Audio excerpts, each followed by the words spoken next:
이번에는 성과 사랑 관련한 그런 내용들에 대해서 알아보도록 하겠습니다. 기출 문제가 몇 개가 되지 않아요. 그만큼 여기에서의 중요성이 그렇게 높지는 않아서 출제가 되는 해도 있고 그렇지 않은 해도 있습니다. 그런데 올해에는 동양윤리 사상 부분이 들어왔기 때문에 동양윤리와 관련된 가족윤리를 물어볼 수 있을 것 같아요. 그래서 그런 부분을 조금 신경 써서 봐주시면 될 것 같습니다. 여기는 문제가 얼마 안 돼서 제가 다 풀어드리도록 할게요. 1번 문제입니다. 프롬은 사랑이 상대방의 생명과 성장에 적극적으로 관여하는 것, 관심을 갖는 것, 이걸 우리가 책임이라고 하죠. 그래서 맞는 표현이고요. 2번 프롬은 사람의 기본적인 요소, 보호, 책임, 존경, 지식 이런 것들이 의존하고 있고 그런 요소는 성숙한 인간, 즉 내적인 힘의 바탕을 둔 겸손한 사람에게서 찾아볼 수 있다. 맞죠? 그렇지 못한 사람은 이런 진정한 의미의 사랑을 할 수가 없다. 3번입니다. 프롬은 사랑이 상대방의 나 입장에서 파악하려고 보호하는 것이다. 나의 입장이 아니라 상대방의 입장에서 사랑을 해줘야 진정한 사랑이라고 볼 수가 있겠죠. 4번 프롬은 상대방에 대한 참된 이해에 의해서 인도되어야 한다. 이해라고 하는 영역이 사랑의 요소에 들어가고 있기 때문에 맞는 표현이다 라고 보시면 되겠고요. 5번 프롬은 사랑은 상대방에게 적극적인 관심을 갖는 능동적인 활동. 그렇죠. 적극적으로 관심을 갖는 거다. 이렇게 이야기를 하셔야 되겠습니다. 6번 되시겠습니다. 6번 프롬은 사랑이 상대방에 대한 외경으로서 자신을 희생하는 것 이렇게 얘기하시면 안 된다라고 말씀을 드렸어요. 요거 자신을 희생하는 거 아닙니다. 무조건적으로 상대방을 존경하는 것도 아니죠. 이거는 좀 잘 구분해 주시면 좋겠어요. 7번 유교는 이웃사랑을 출발점으로 하여 가정에서 효를 실천해야 된다라고 보는데 효가 먼저고 효를 시작해가지고 이웃사랑으로 확대되어져 나가야 되겠죠. 이거 잘못된 표현입니다. 8번 보실게요. 유교는 장유의 도리를 가족관계 내로 한정시키지 말아야 된다. 그렇죠. 가족관계로 시작해서 확대되어야 되는 거죠. 맞습니다. 9번 유교는 부모뿐만 아니라 형도 공경의 대상이다. 그쵸. 형도 일단은 수직적인 관계이자 동시에 수평적인 관계이기 때문에 수직적인 관계에서의 먼저 태어난 형제를 공경의 대상, 즉 유서할 때 어른으로서 대우해줘야 되는 겁니다. 맞는 표현이죠. 10번 유교는 동일한 세대인 형제 간에도 위아래가 구분이 있다. 지금 금방 말씀드렸습니다. 동일한 수평적인 관계, 똑같은 세대라고 해도 수직적인 관계가 동시에 나타나고 있고요.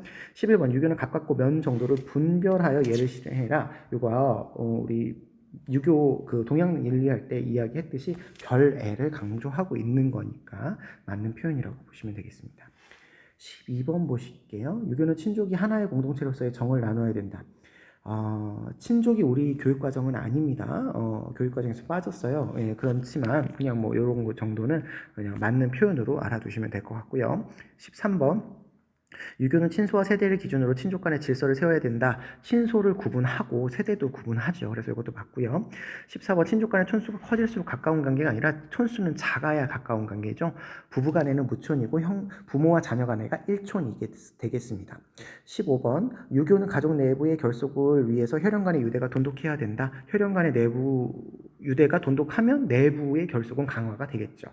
물론 이제 가족 이기주의적인 측면이 나타날 수도 있겠지만요. 16번입니다. 유교는 친족 간의 예절을 지킴으로써 분별의 자세를 지녀야 된다. 그렇죠. 예. 17번에 나오는 이 해결 관련된 내용은요. 이때 시험 문제가 나오긴 했습니다만 이 이후로 뭐 이렇게 자세하게 등장을 한 건 아니고 제시문 보고 풀 수 있을 정도면 될 것 같아요. 그래서 여기 나와 있는 정도만 알아두시면 되겠습니다. 해결은 가족이 부모와 자식이 결합된 인격적인 공동체. 그렇죠. 가족은 부모, 자식 이렇게 연결되어 있는 거죠.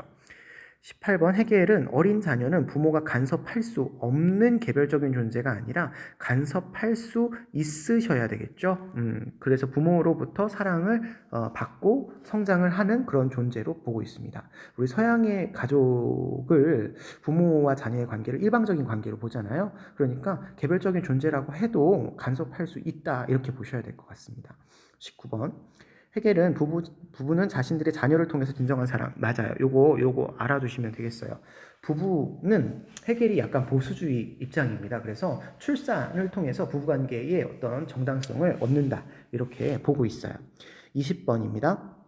해결은 결혼이 남녀 간의 법적 계약이 아니라 애착으로 성립된다라고 보는데요. 요거는 법적 계약이자 애착이에요. 둘 다입니다. 아니라가 틀린 내용이에요. 그래서 이렇게 해결 정도는 요 정도만 알아두시면 될 것 같고요. 21번 유교에서 형제자매의 관계는 수족 관계처럼 서로 화합하며 길을 가를 때 기러기처럼 나란히 가야 된다. 요거 수족지의라고 말씀을 드렸죠. 그래서 요거 맞는 표현이고요. 22번 유교에서 부부간의 관계는 가정 속의 인간관계 중에서 가장 먼저 형성되는 관계 맞죠? 전혀 다른 두 인격체가 합쳐서 생활한 관계를 형성하고 일치된 삶의 목적을 실현하기 위해서 결합된 것입니다. 맞습니다. 그래서 22번은 정확한 부부에 대한 설명이라고 보실 수 있겠고요. 23번 유교에서 형제적 관계는 수평적 부부의 관계는 수직적 관계에 해당된다라고 보는데 형제 관계는 수평 플러스 수직이고요. 부부 관계는 수평적인 관계이죠. X 되겠습니다. 24번 유교에서의 형제 및 부부 관계는 협력과 권면이 필요한 관계 그렇죠. 수평적이면서도 수직적인 관계이기 때문에 서로 권면해주고 협력하고 함께 이렇게 조력해 나아가는 것이 바람직하다라고 보고 있습니다. 25번입니다. 보수주의는 성이 결혼제도 안에서만 바람직한 것이다. 맞습니다. 결혼, 출산이 이어져야 되겠습니다. 26번 보수주의는 성이 새로운 생명을 만드는 출산이죠. 요거 출산을 통해서 기여한다. 이렇게 보시고 있고요. 27번 중도주의는 성이 사랑을 통해서 인격적인 만남의 차원으로 고양되어야 된다. 성이 사랑이다. 중도주의는 사랑을 중시하죠. 28번 중도주의는 성이 상대방에 대한 관심과 배려, 이게 사랑이라고 생각하시면 되실 것 같아요. 맞는 표현입니다. 29번 보수주의와 중도주의는 모두 성이 사랑이 없어도 당사들의 합의만 있다면 도덕적이라고 본다라고 되어 있는데 요거는 자유주의적 관점이죠. 자유주의적 관점이어도 합의만 이러면 또 안 되고 상대방에게 피해를 주지 않는 한 이렇게 되셔야 될 것 같고요. 30번 유교에서 형제자매 관계가 서로 간의 자애와 효도를 실천하는 관계라고 보는데요. 자애와 효도는 부모와 자녀 관계에서 나타나는 그런 윤리적인 덕목이다라고 보시면 되시겠습니다. 31번 보시도록 하겠습니다. 31번 유교에서 형제자매 관계가 계약을 바탕으로 서로 이익을 추구하는 계약 아니죠. 혈연 관계를 이야기하는 거죠. 잘못된 표현이고요. 32번 유교에서 형제자매가 관계가 동기간으로서 동기간 같은 길을 물려받았다 이런 뜻이고요. 사랑과 공경 맞습니다. 요거 정답이니까 동기간이라는 표현이 형제자매를 이야기할 때 잘 나와요. 동기간이라고 하는 건 일단 혈연 관계를 이야기를 하셔야 되는 거고요. 부부를 동기간이라고 이야기하면 절대 안 되겠죠. 그래서 그런 표현만 주의해 주시면 될 것 같습니다. 33번 유교에서 형제자매 관계가 각각 오래 사귄 벗으로서 우정을 중시하는 선택적인 관계다라고 보는데요. 이런 선택적인 우정의 관계는 친구 간의 관계를 이야기하는 것이라서 잘못된 표현이고요. 34번 유교에서 형제자매 관계는 삶의 동반자인 배우자는 부부를 이야기하죠. 잘못된 표현입니다. 35번 음양론 얘기 나오는데요. 음양론은 조금 봐주실 필요가 있을 것 같아요. 이게 동양의 어떤 사상적인 특징을 이야기하는 것이라서 음양론은 좀 생각해 보시면 좋겠습니다. 음양론에서 음양은 구별이 됩니다. 그렇죠. 양 이렇게 구별이 됩니다. 차가움, 더움, 낮, 밤, 해, 달 뭐 이렇게 구분이 되죠. 그렇지만 4등 관계가 아니다. 서로 협력하고 보완적인 관계다. 이렇게 보셔야 됩니다. 그래서 이거는 맞는 표현이다. 이렇게 보시고요. 그 다음에 36번 남녀가 음양론에서 서로 존중해야 될 혈연관계 이거 아니죠. 혈연관계 부부는 혈연관계라고 볼 수가 없는 그런 관계입니다. 37번 음양론에서 음양의 논리를 남녀를 설명할 수 없다가 아니라 설명할 수 있다죠. 설명할 수 있다 여야 됩니다. 38번 음양론에서 남녀가 음양의 조화를 형성된 종적 관계 그러면 수직적 관계란 얘기인데 부부 관계는 수평적 관계죠. 수평적 관계이니까 이거는 X 이렇게 보시면 되겠습니다. 39번 볼게요. 공자는 부부가 혼인을 통해서 맺어진 가족관계라고 본다. 너무 당연한 표현이니까 맞다라고 보시고요. 공자는 부부가 상경여비를 실천하는 거다. 부부는 상경여비 맞죠. 41번 공자는 부부가 형렬에 따라서 항렬이라고 하는 건 자신의 같은 세대 안에서 쓰는 그런 용어를 항렬자라고 하기 때문에 항렬에 따라서 그러면 세대를 구분하는 그런 기준에 따라서라는 뜻이에요. 그렇다는 얘기는 항렬에 따라서라는 건 혈연 관계를 이야기하는 것이기 때문에 요거는 부부관계에서라고 표현할 수가 없는 표현입니다. 42번 공자는 부부간의 동기간 아까 말씀드렸지만 동기간은 부부관계에서 이야기할 수 없는 표현입니다. 43번 보수주의는 부부만이 정당한 성적 관계의 주체는 아니라고 본다가 아니라 정당한 관계죠. 결혼을 통해서 출산을 하는 아니라고 본다가 틀렸죠. 예. 결혼과 출산을 통해서만 도덕적이라고 보기 때문에 아닌 것이 아니라 맞는 거라고 이야기하셔야 되겠습니다. 44번 보수주의는 성적 관계의 정당성이 사회 존속과 무관하다. 사회 존속이라 하면 출산을 이야기할 수가 있겠죠. 무관하지 않습니다. 45번 중도주의는 자발적인 동의에 의해 근거한 성적 관계가 정당하다, 항상 정당하다 이렇게 얘기하는데요. 이 말은 아무도 안 하죠. 동의에 의한 것이라고 한다면 자유주의가 될 수도 있겠지만 항상 정당한 게 아니라 상대방에게 피해를 입히지 않는 한에서인 거죠. 제한이 있습니다. 그리고 중도주의는 이런 얘기를 하지 않고 이거는 자유주의에 대한 설명이고요. 중도주의는 사랑 이야기를 하셔야 될 것 같아요. X 되겠습니다. 46번. 중도주의는 성적 관계가 부부 사이에서만 정당화될 수 있다. 아니에요. 사랑만 하면 됩니다. X. 47번. 보수주의와 중도주의는 성적 관계에서 서로의 인격적 가치를 존중해야 된다. 이게 이제 인격적 가치를 존중한다는 뜻이 사랑한다 이런 의미라고 생각하시면 돼요. 그래서 이거는 맞는 표현이다. 이렇게 생각해 주시면 되겠습니다. 48번. 보부아르는 남성이 여성으로 하여금 타자로서 살도록 강제했다. 그렇죠. 여성은 태어나는 게 아니라 기존의 사회에서 여성이 남성에 종속되어야 된다라는 인식에 의해서 여성화가 이루어졌다. 강제되어졌다. 이렇게 볼 수가 있겠습니다. 그래서 48번은 맞는 표현이고요. 49번. 보부아르는 여성이 주체적인 존재라는 점에서 남성과 다르지 않다. 그렇죠. 원래는 이렇다는 거예요. 여성이 남성과 똑같은 주체적인 존재인데 남성이 어떤 편견이나 이런 걸로 강요되어 왔다. 이렇게 이야기하고 있습니다. 50번. 보부아르는 남녀의 성 역할을 전통적 관습에 따라 이거 잘못된 거죠. 주체적으로 해야지 왜 예전에 그래 왔다라고 해서 계속 그렇게 해야 하면 주체적이라고 볼 수가 없는 거죠. 51번. 길리건은 여성이 지닌 도덕적인 관심의 본질이 남성과 다르다. 다른 목소리이기 때문에 다른 건 맞습니다. 여성은 인간관계에서 자신의 목소리를 내어야 된다. 맞는 표현이네요. 다른 목소리. 그 다음에 52번. 여성은 길리건이 도덕적 특징이 배려와 공감을 중시하는 거죠. 맞습니다. 도덕적 배려와 공감을 중시하는 게 여성 논리의 특징이다. 53번. 보부아르와 길리건은 모두 여성과 남성의 도덕적인 지향성은 양립 불가능하다가 아니라 사실 이 분들이 이야기하는 건 여성과 남성을 똑같이 존중해 주어서 동등하게 존중해서 똑같이 아니고 동등하게 존중해 주어서 똑같은 삶의 주체로 인정을 하자라는 것이기 때문에 양립 불가능이 아니라 양립 가능하다 이렇게 얘기하셔야 되겠죠. X라고 보시면 되겠습니다. 53번. 54번. 전통적 관점에서 부부관계는 예로서 서로를 공경하는 보완적인 관계.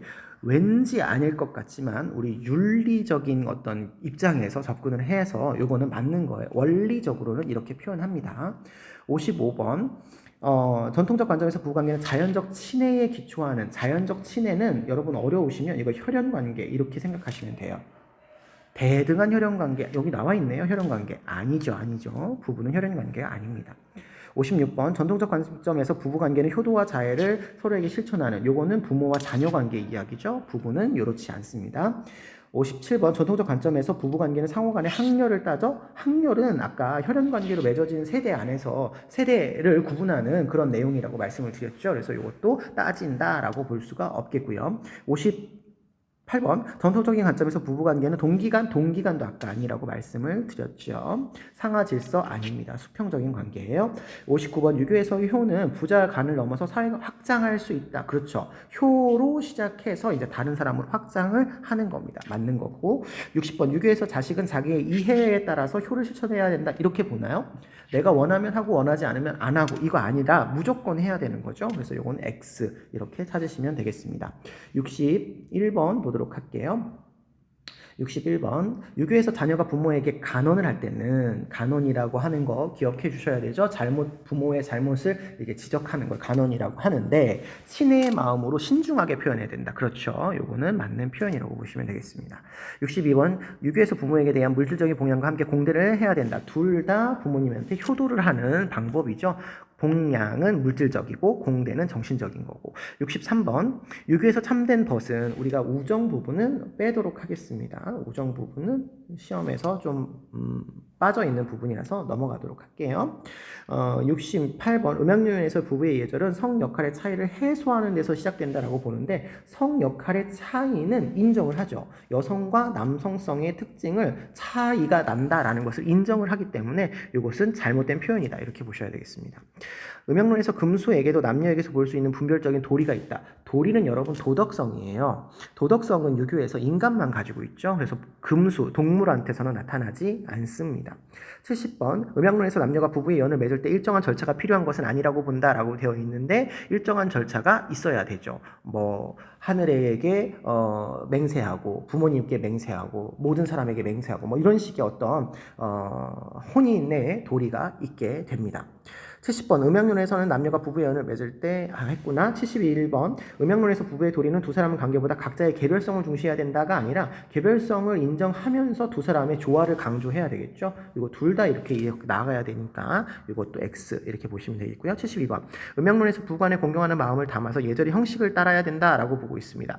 공경하는 마음을 담고 예절의 형식을 따르는 거 맞는 표현입니다.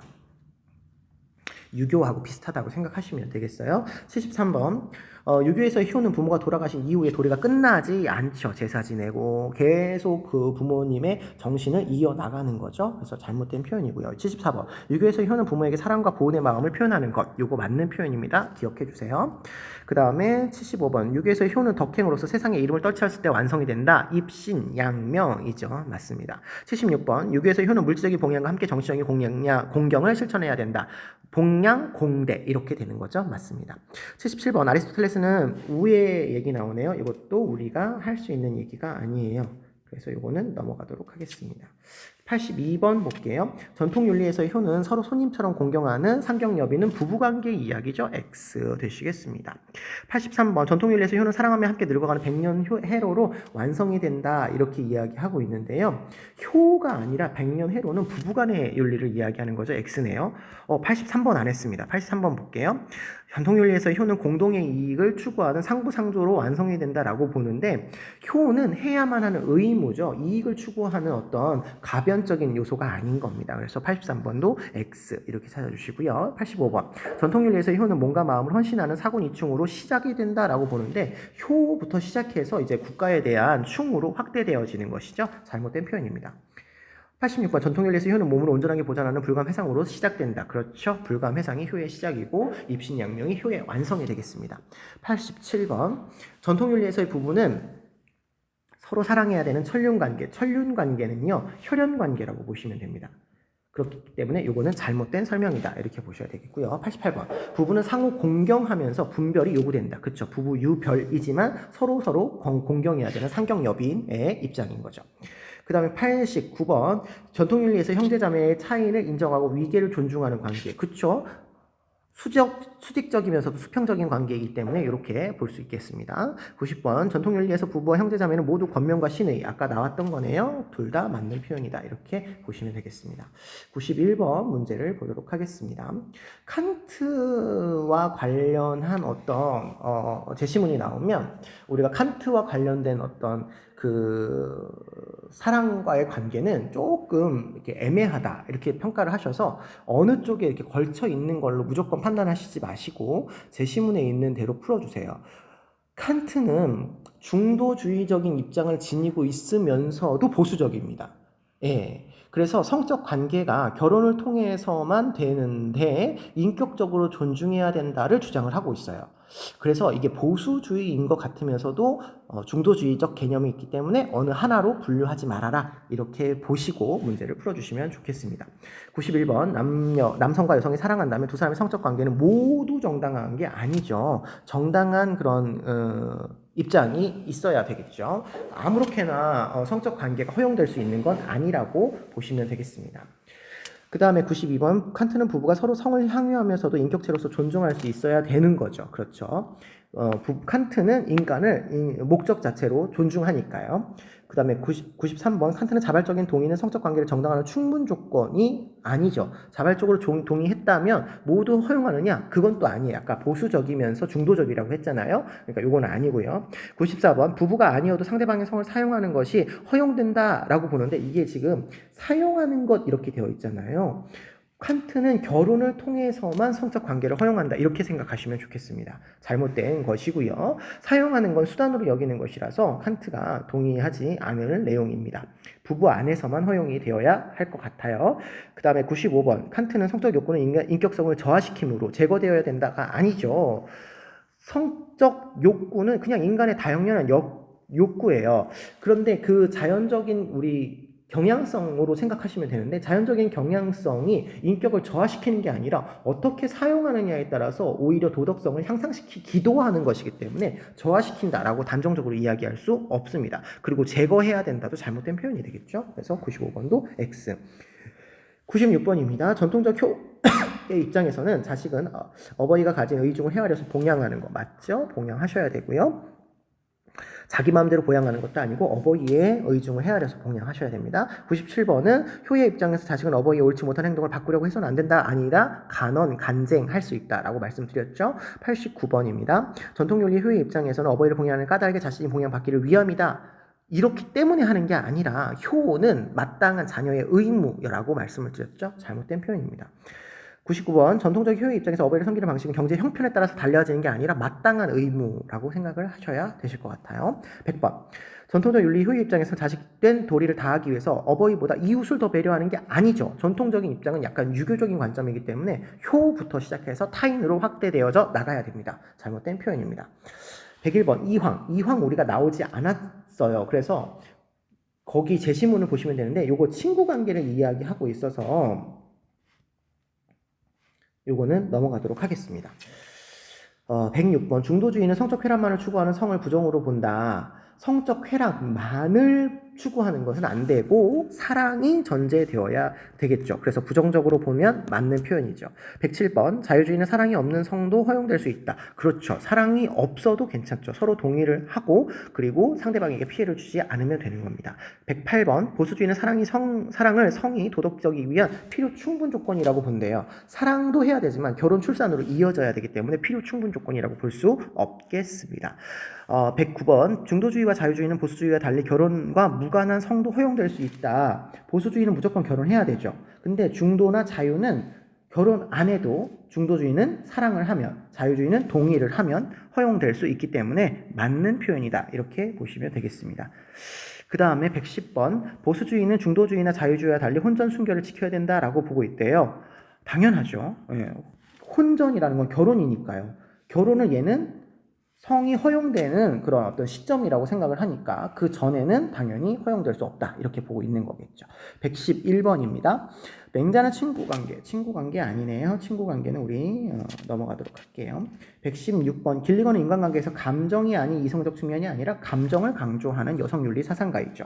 117번 길리건은 맥락에 대한 고려 없이 아니죠. 맥락을 잘 고려해서 판단을 한다. 감정, 맥락을 고려한다. 이게 덕윤리와의 공통점이기도 합니다. 118번 길리건은 도덕적 행위에서 정의가 아닌 배려를 실천해라 이렇게 얘기하면 틀리죠. 왜냐하면 길리건은 남성의 소리, 여성의 소리 둘 다 인정을 해야 되는 거니까 아닌 이렇게 하시면 안 되겠습니다.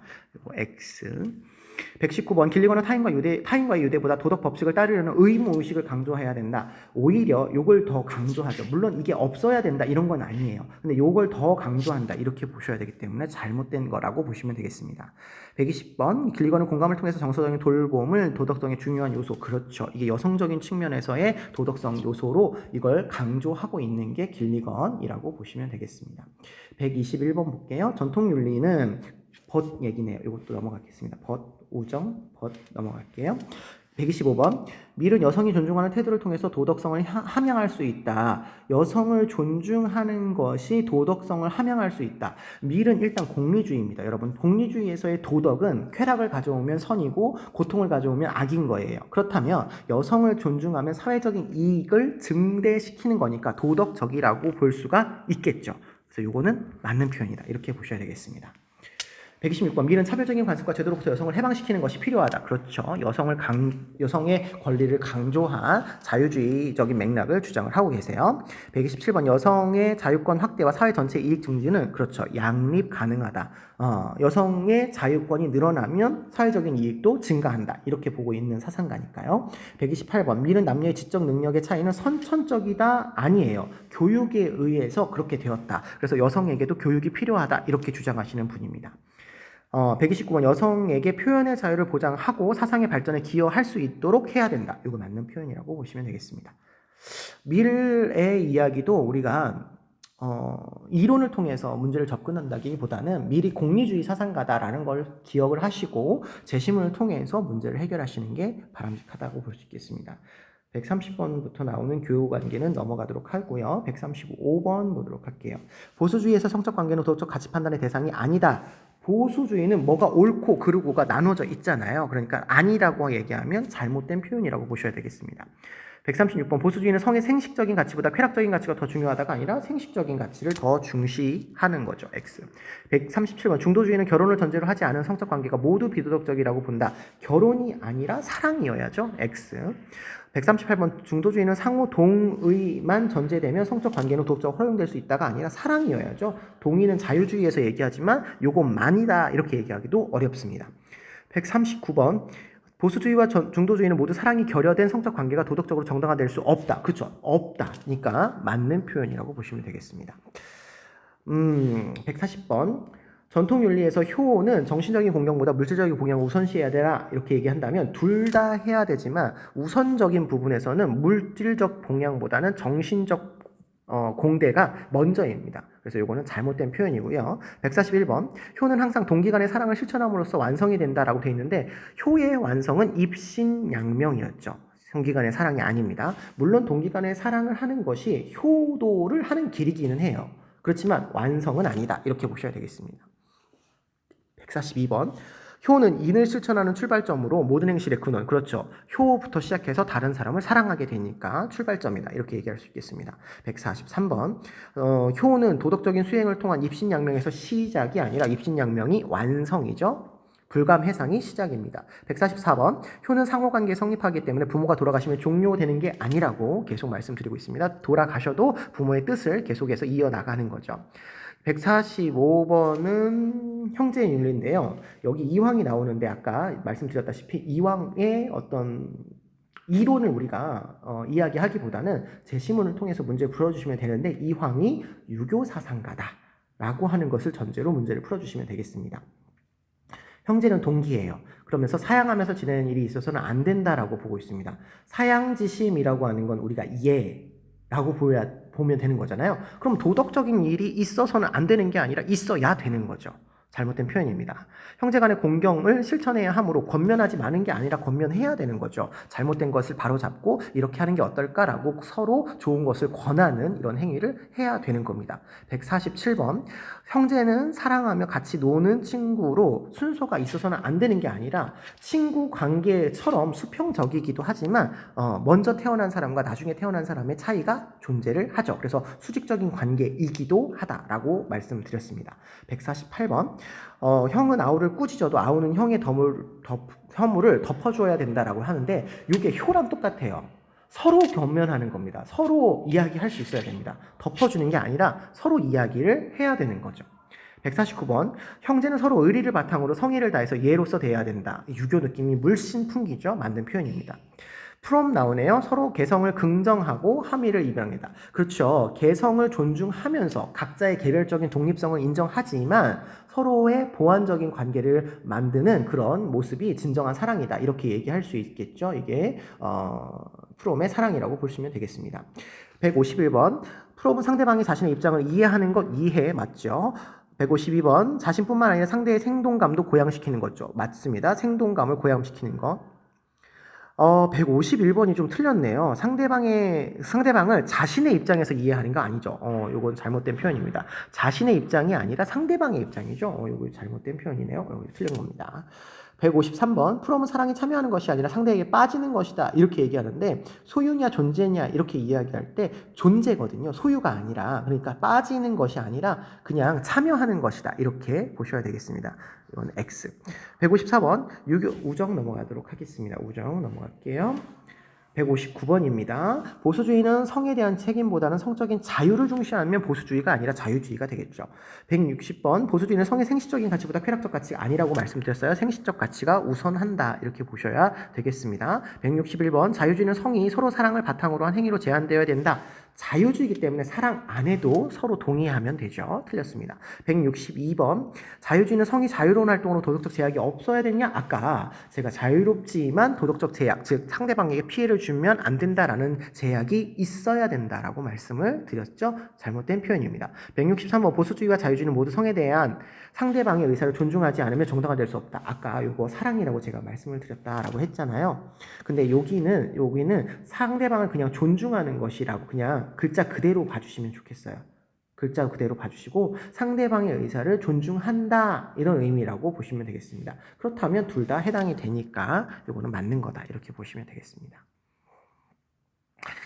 164번 전통 윤리에서 부부가 서로 자애와 효도를 실천해야 되는 호혜적 관계라고 본대요. 이건 부부가 아니라 부모와 자녀 관계죠. 잘못된 표현이고요. 165번 부부가 삶의 동반자로서 서로 정조를 지켜야 되는 건 맞지만 천륜 관계는 혈연 관계라고 했으니까 잘못된 표현이라고 볼 수 있겠습니다. 166번 부부가 가장을 중심으로 각자의 역할을 수행하는 것 수직적인 관계가 아니라 수평적인 관계입니다. 잘못된 표현이고요.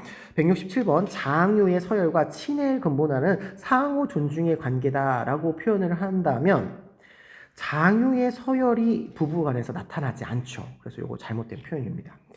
친애는 또 부모와 자녀 관계에서 나타나는 표현이기도 하고요. 168번 부부가 서로 역할을 구분하면서 상호 보완하는 거 맞는 표현이네요. 168번이 정답입니다. 169번 보부하는 여성이 남성에게 헌신하는 성향을 가지고 태어난 게 아니라 그렇게 하도록 사회에서 강제되어 왔다. 이렇게 보셔야 되겠죠. 170번 보부하는 여성의 의무는 생물학적 특성에 의해서 규정되어야 한다. 보부하르는 생물학적 특성이 여성의 의무를 규정하는 게 아니라 사람들이 그렇게 하라고 이야기를 했기 때문에 만들어진 거죠. 잘못된 표현이네요. 171번 보부하는 여성성이 남성 중심의 가치관이 반영된 사회의 산물이다. 그렇죠. 남성성의 가치관이 여성에게 이렇게 교육을 시켜왔기 때문에 여성의 성향이 정해졌다. 이런 거죠. 172번 보호하는 여성이 수동적인 삶을 통해서 실존적인 자유를 회복해야 된다가 아니라 주체적인 삶입니다. X. 173번 여성의 남성에 대한 우월성이 여성을 속박에서 해방시킬 수 있다라고 했는데 여성을 존중하긴 하지만 남성에 대한 우월성을 강조하는 게 아니라 이 두 사람이 둘 다 동등한 인격체다. 이런 걸 강조하는 거예요. 그래서 이것도 잘못된 표현이다라고 보셔야 되겠습니다. 174번 프롬은 사랑은 상대방의 관점에서 그를 이해하는 것, 배려하는 것, 상대방의 관점입니다. 그렇기 때문에 이게 맞는 거고요. 175번 상대방의 정신적인 요구를 수용할 준비가 되어 있는 것. 그렇죠. 책임을 질 수 있는 상태인 거죠. 176번 상대방의 사랑을 위해서 자신을 전적으로 희생하는 거 이거 아니라고 제가 말씀을 드렸어요. 117번 사랑은 상대방을 구속하는 것이 아니라 존중하는 거다. 존중은 사랑의 요소에 들어가 있는 거죠. 178번 사랑은 상대방과 하나가 되면서 독립성을 유지하는 거 아까 맞는 표현이라고 말씀드렸고요. 179번 효는 자신의 이해관계에 따라 공경하는 것이 아니라고 했죠. 그냥 의무로서 해야 되는 겁니다. 180번 효는 보온의 마음을 적절한 형식으로 표현하는 것. 이 보온의 마음을 표현하는 것 요게 맞다라고 여러분 생각해 주시면 좋겠습니다. 부모에게서 받은 은혜를 갚는다 이런 의미로 여러분 생각해 주셔요. 181번 보도록 할게요. 181번 유교에서의 효는 자신의 근원으로부터 물려받은 몸을 온전하게 하는 것이다. 효의 시작인 불감회상이죠. 그럼 이거 맞는 표현이고요. 유교에서 효는 상경여빈, 상경여빈은 부부관계에서 이야기하는 이야기입니다. 183번 부부관계에서 부부는 도리는 모든 예의 근본이 된다. 그렇죠. 부부관계가 인간관계의 시작이니까 여기서 시작을 한다라고 볼 수가 있겠습니다. 184번 부부관계에서의 부부는 손입이 아니라 손님입니다. 손님을 대하듯이 서로 공경해야 되는 거 상경여빈입니다. 맞습니다. 185번 전통적인 부부관계에서 부부관계는 상호 의존적이고 보완적인 관계 아닐 것 같지만 이거 맞다라고 제가 다시 한번 말씀드립니다. 186번 전통적인 부부관계에서 부부의 도리는 각자의 역할의 분별 없이가 아니라 부부유별이죠. 구분이 있습니다. 187번 길리 거는 여성의 도덕성 발달의 핵심 요소는 도덕적 추론 능력은 이거 남성적 능력이고요. 감정, 배려, 이해 뭐 이런 것들이라고 보셔야 됩니다. X. 188번 길리 거는 남성과 여성의 관점을 포함한 도덕 문제에 접근해야 된다. 그쵸. 남성과 여성의 인식을 포함해서 도덕 문제에 접근해야 된다. 한쪽만 보아서는 안 된다. 이렇게 얘기를 해야 되겠습니다. 189번 여성의 도덕성은 보편적인 도덕 원리에 따라 보편적인 도덕 원리는 그 정의윤리라고 해서 남성 윤리들이 보통 강조하는 내용이고요. 상황, 맥락, 관계 이런 것들을 고려해서 판단해야 되는 겁니다. 그 다음에 190번 길리거는 여성의 도덕성이 상호 의존성보다 이타심 그렇죠. 이타심에 함양해야 된다라고 보는데 이타심도 맞고 상호 의존성도 맞아요. 그래서 보다 요게 틀렸다라고 보시면 되겠습니다. 191번 길리건 남성의 도덕성과 여성의 도덕성이 구별해서 해서는 안 된다가 아니라 다른 목소리예요. 남성과 다른 목소리이기 때문에 구별 자체는 됩니다. 하지만 둘 다 존중을 해야 된다. 이렇게 이야기하셔야 되겠습니다. 여기까지 해서 우리가 문제를 다 풀어보았는데요. 이 성과 사랑, 가정윤리 이 부분은 사실 우리가 기본적으로 알고 있어야 되는 이론적 배경 지식을 많이 요구한다라고는 볼 수가 없어요. 그래서 제시문을 통해서 여러분이 문제를 해결나갈 수 있도록 자주자주 문제를 풀어봐 주시는 것이 훨씬 더 도움이 됩니다. 뭐라고 할까요? 이게 우리가 생윤 파트에서 이 부분을 이론적으로 접근하는 것이 약간 좀 비효율적인 측면이 있을 수가 있어서 선생님이 그렇게 표현을 하는 거고요. 이 부분에서 자꾸 문제를 틀리거나 어렵거나 잘 모르시겠다라고 한다면 기출 문제를 중심으로 한 번씩 다시 한번 봐주시면 좋을 것 같아요. 여기까지 보도록 하겠습니다.